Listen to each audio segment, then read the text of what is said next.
Entonces decíamos, y esto sí es muy interesante porque muchas veces nos preguntan, oiga doctor, pero es que ya le hicieron varias resonancias, le va a hacer daño al paciente.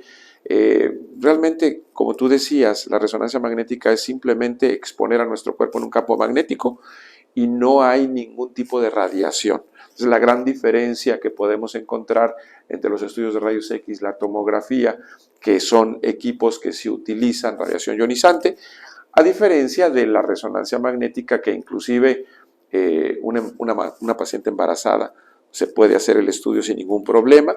Y bueno, platícanos un poquito acerca también del medio de contraste, o sea, ¿qué hace el medio de contraste? Si lo podemos pasar en las embarazadas, ¿cuáles serían las contraindicaciones? El medio de contraste sabemos que es una sustancia que nos permite ver cambios dentro de los tejidos, pero platícanos un poquito acerca de eso. Sí, doctor. Antes de eso, una observación que acaba de hacer usted muy importante es, mucha gente se pregunta, oye, ¿es mejor el TAC o la resonancia? Sí, es mejor el TAC o la resonancia.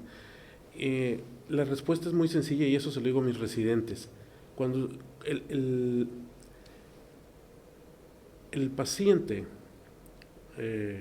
perdón, déjeme organizar así,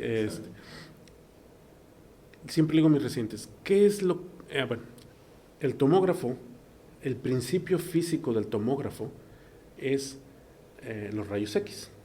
Se basa en radiación. Por eso está limitado en pacientes embarazadas o en sospecha de embarazo. La respuesta, ¿qué es mejor? Yo le pregunto a mis residentes, ¿qué ves mejor en una radiografía? ¿Qué es lo que tú pones en una radiografía y qué ves mejor? El hueso. El hueso es lo que mejor se ve.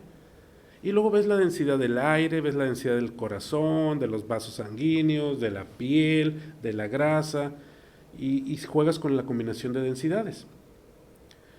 El TAC, lo que mejor ves es el hueso. Entonces debes de usarlo en lesiones óseas, en traumatismos, en el traumatismo craneoencefálico, en traumatismo de columna. Es donde es 100% mejor o competidor de la resonancia magnética. Pero la resonancia magnética ya ve una contusión ósea a veces mejor que el TAC, ¿sí? Mejor que el TAC. La resonancia magnética ve muchas cosas y ve mejor las intensidades que las densidades. Entonces, es importante entender que a lo mejor son estudios diferentes, a veces se compaginan, pero a veces es mejor hacer una resonancia primero que un tomógrafo, y viceversa. A veces es mejor hacer un TAC en pacientes politraumatizados para ver fracturas, lesiones óseas, pero si el paciente tiene lesiones neurológicas, no las vas a ver con TAC, tienes que hacer una resonancia magnética. Entonces, gran parte depende del médico tratante saber qué estudio va a pedir, si está politraumatizado, si tiene problemas neurológicos, decidir ahí qué tipo de estudio se va a realizar. Desgraciadamente, una cosa que pasa y es muy frecuente encontrar es que hay muchos lugares donde no hay resonancia magnética. Pero si uno sitúa los diferentes estudios, uno puede decir, ¿sabes qué? De acuerdo a la información que me da, es mejor hacer una resonancia. Y claro que esto lo tenemos que hacer en conjunto, digo, como platicábamos, esto es un equipo multidisciplinario donde tenemos que estar en conjunto con los clínicos, los quirúrgicos, los auxiliares de diagnóstico, los radiólogos. Sabemos que si un paciente es politraumatizado, pues una fractura la va a ver mejor la tomografía, o si hay una hemorragia, lo va a ver mejor. Pero si uno quiere saber si hay una contusión, si hay una lesión axonal, una cosa de esas, no lo vas a poder ver. Entonces puede ser que hagas una tomografía y descartes que a lo mejor no tiene una fractura o una lesión muy aparente, pero las cuestiones sutiles, la resonancia lo va a tener.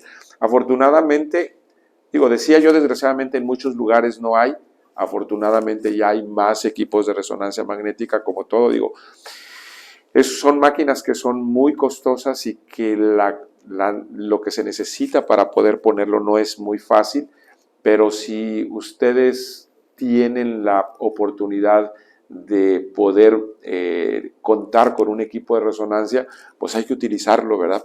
Para poder obtener este tipo de diagnósticos que son más precisos, y eso va a ser la diferencia para el tratamiento del paciente. Muy bien, pero platicábamos acerca del contraste. Volviendo a la pregunta del contraste. El contraste en resonancia magnética es muy diferente al contraste que se utiliza en tomografía. El contraste de resonancia magnética es una tierra rara que se encuentra en la tabla periódica de los elementos, que se llama gadolinio. El gadolinio, actualmente tenemos presentaciones de dos tipos, uno molar y uno y 0.5 molar. La diferencia es nada más la concentración. El gadolinio hace la función de destruir la señal, ¿sí? Tiene una propiedad que se le llama susceptibilidad magnética. Mientras la barrera hematoencefálica está intacta, no vamos a ver el gadolinio, ¿sí?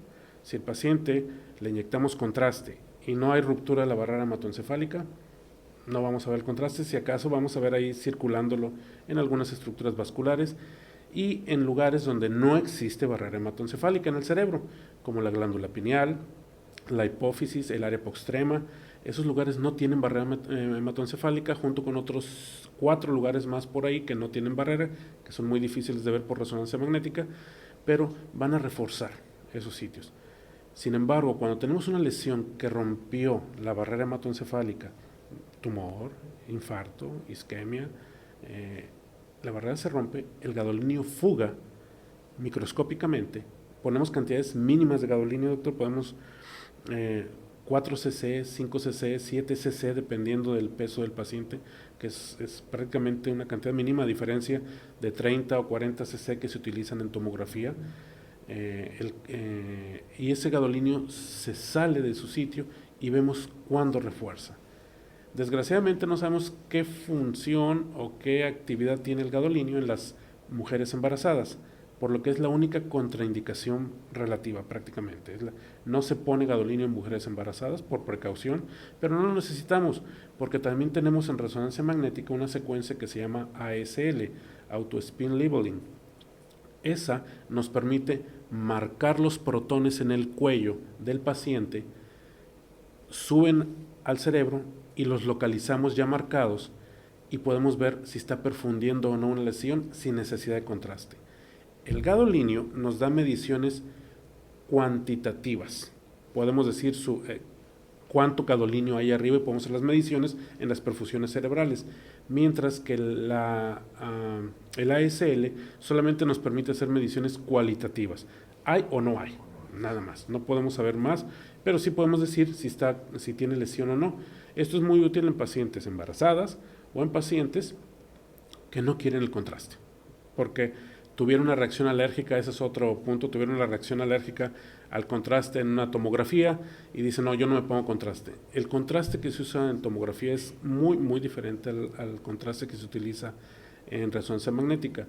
Prácticamente no hay reacciones alérgicas al contraste gadolinio, mientras que el material iodado que utilizamos en tomografía sí da reacciones alérgicas o reacciones adversas. La mayor parte son reacciones adversas, en las cuales el paciente solamente presenta náuseas, vómitos, sensación metálica o sabor metálico en la boca, y lo perciben o lo dicen los pacientes que pues es alérgico, mientras que una alergia es una reacción inmediata al contraste, donde puede haber un rash cutáneo en cualquier parte del cuerpo, puede haber un cosquilleo en la garganta, el paciente empieza con una tos leve que puede desencadenar hasta un colapso de la vía aérea, y son cuestiones delicadas el uso del contraste en la tomografía, mientras que en resonancia magnética es muy inocuo, podemos utilizarlo con toda confianza.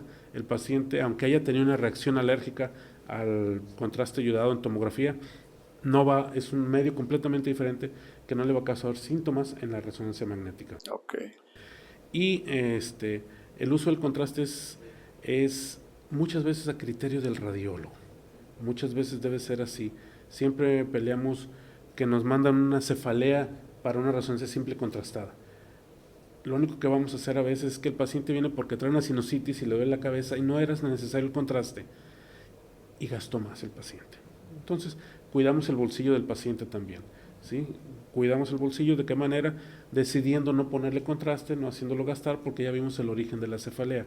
Sin embargo, si ese paciente viene por cefalea, tiene su sinusitis maxilar derecha, pero hace 5 años le quitaron una mama porque tenía un C de mama, ahí sí le ponemos contraste ¿Por qué? Porque no podemos descartar ninguna posibilidad de que la cefalea sea de origen tumoral o neoplásico.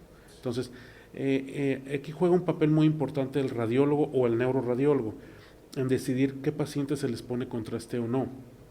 Otro momento crucial en la decisión de toma de contraste es que el paciente llega para una resonancia magnética y de repente pues le vemos un meningioma incidental o le vemos Un hallazgo. un hallazgo, una manchita blanca en el cerebro que no nos gusta, y en lugar de dejarlo ir, vete, saca otra cita, ven, y no sabemos desde dónde viene ese paciente, le pedimos al familiar o al paciente directamente antes de sacarlo al túnel de resonancia magnética si nos permite poner el contraste para tener mejor calidad y mejor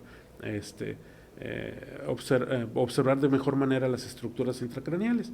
Y la mayor parte de las veces nos permiten los pacientes ponerlo porque vale la pena, y les inyectamos contraste a pesar de que no haya venido simple. La mayor parte de las veces intentamos comunicarnos con el médico tratante para que nos autorice.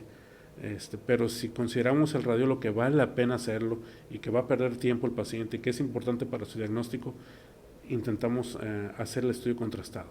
Entonces el contraste es una herramienta muy útil que debemos de aprovecharla, pero muchas de esas veces debe estar en manos del radiólogo y no pedir indiscriminadamente estudios simples y contrastados. Y nos platicabas que el contraste del gadolinio lo que hace es interrumpe la señal. ¿Cómo es esto de interrumpir la señal? Ok. No sé si en el público que nos observa, los doctores se han percatado que cuando el paciente tiene brackets, se distorsiona la señal y se pierde y se ve negro, no se ve nada. Microscópicamente, el contraste hace lo mismo, distorsiona la señal y se percibe como esa brillantez, ¿sí? Se percibe como esa brillantez, pero esto es más sutil en la perfusión cerebral. Cuando hacemos la perfusión cerebral y corren el video de la perfusión cerebral, cuando ustedes inyectan el contraste, de estar viendo la imagen de cerebro, se desaparece, se hace muy oscura negra y luego aparece el contraste. Ese efecto es la susceptibilidad magnética. Es como pasarle un fierro enfrente al paciente y quitárselo, ¿sí? Se destruyó la señal y se recuperó la señal. Ese es el mecanismo de susceptibilidad magnética que tiene el paciente.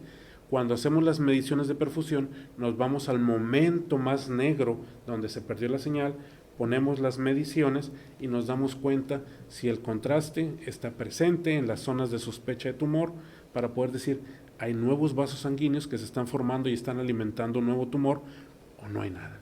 Esa es la característica del contraste, la susceptibilidad magnética. Muy bien.